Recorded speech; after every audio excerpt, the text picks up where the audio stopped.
నా పేరు ఎం రామేంద్ర నాయక్.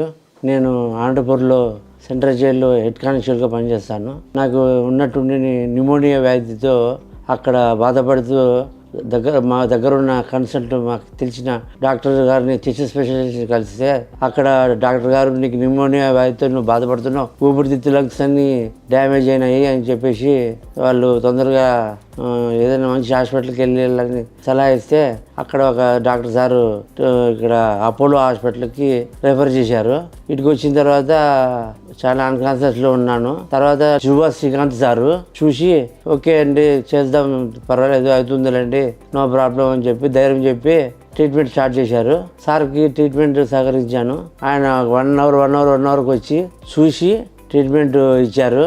ఆయన పుణ్యమే నేను ఇప్పుడు బయటకు వచ్చాను. ధన్యవాదాలు డాక్టర్ గారికి. థ్యాంక్ యూ అపోలో హాస్పిటల్ యాజమాన్యానికి, అందరికి, స్టాఫ్కి, అందరికి. మనకి almost 1 week 10 days back severe pneumonia admit అయ్యారు ఐసీయూలో. మనకి ఆ టైంలో రెస్పిరేటరీ ఫెయిల్యూర్లో వచ్చారు మన దగ్గరికి అనంతపురం నుంచి రిఫరల్ తీసుకుని. ఆ టైంలో మనం ఎక్స్ప్లెయిన్ చేసాము, ఎన్ఐవి మిషన్ వాటితో ట్రై చేసాము. ఎన్ఐవి మాస్క్ అది పెట్టిన తర్వాత కూడా ఆయన డిస్ట్రెస్ తగ్గలేదన్నమాట. అంటే ఆయాసం ఇంకా పెరుగుతూనే ఉంది ఎన్ఐవి మాస్క్ తో కూడా. సో అందుకని మనం ఆ మాస్క్ తో మెయింటైన్ అవ్వట్లేదని చెప్పి మనము వెంటిలేటర్ పెట్టడం జరిగింది. ట్యూబ్ పెట్టి వెంటిలేటర్ పెట్టడం జరిగింది. ఆ వెంటిలేటర్ మీద పెట్టిన తర్వాత మనం బ్రాంకోస్కోపీ అనే అడ్వాన్స్డ్ ప్రొసీజర్స్ చేసి లోపల ఉన్న ఫ్లమ్ అది కూడా క్లియర్ చేసాం. దాంట్లో వచ్చిన బ్యాక్టీరియా ఎవిడెన్స్ పెట్టి యాంటీబయాటిక్స్ కూడా మార్చాం. సో ఈ విధంగా బ్రాంకోస్కోపీ వెంటిలేటరీ ట్రీట్మెంట్ అయిపోయిన తర్వాత మనకి స్లోగా 4-5 days లో మనం ప్రోనింగ్ బోర్లో కూడా పడుకోబెట్టాం. సో ఇట్లాగా 3 to 4 types of treatments, advance treatment జరిగాయి. అప్పుడైతే చాలా సివియర్ కండిషన్ లో ఉన్నారు. ఆల్మోస్ట్ 100% FiO2 ఆక్సిజన్ రిక్వైర్మెంట్ మీద ఉండి తర్వాత స్లోగా ఆక్సిజన్ తగ్గి 5 నుంచి 6 రోజులు వెంటిలేటర్ ట్రీట్మెంట్ తర్వాత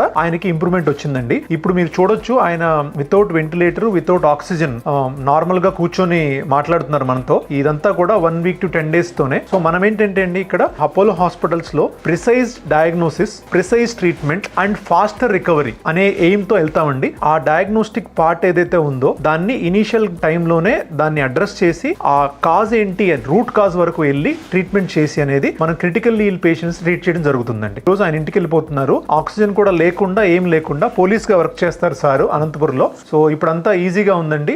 సో ఇలాంటి మనకి అవేర్నెస్ అనేది కలవడం చాలా అవసరం. ఎందుకంటే ఆయన కనుక కొంచెం ఎర్లీగా హాస్పిటల్కి వచ్చి ఉంటే, అంటే ఇనీషియల్ గా వచ్చినప్పుడు కొంచెం ఎర్లీగా వస్తే న్యూమోనియా అంత సివియర్ గా ప్రోగ్రెస్ అవ్వకపోతే ఓన్లీ మాస్క్ ట్రీట్మెంట్ తోనే మనం ఫైనల్ ట్రీట్మెంట్ ఇచ్చేసేవాళ్ళము. వెంటిలేటర్ వరకు అసలు వెళ్లే అవకాశం కూడా వచ్చేది కాదు. ఈ అవేర్నెస్ క్రియేట్ చేయడం కోసమే ఈ వీడియో చేయడం జరుగుతుందండి.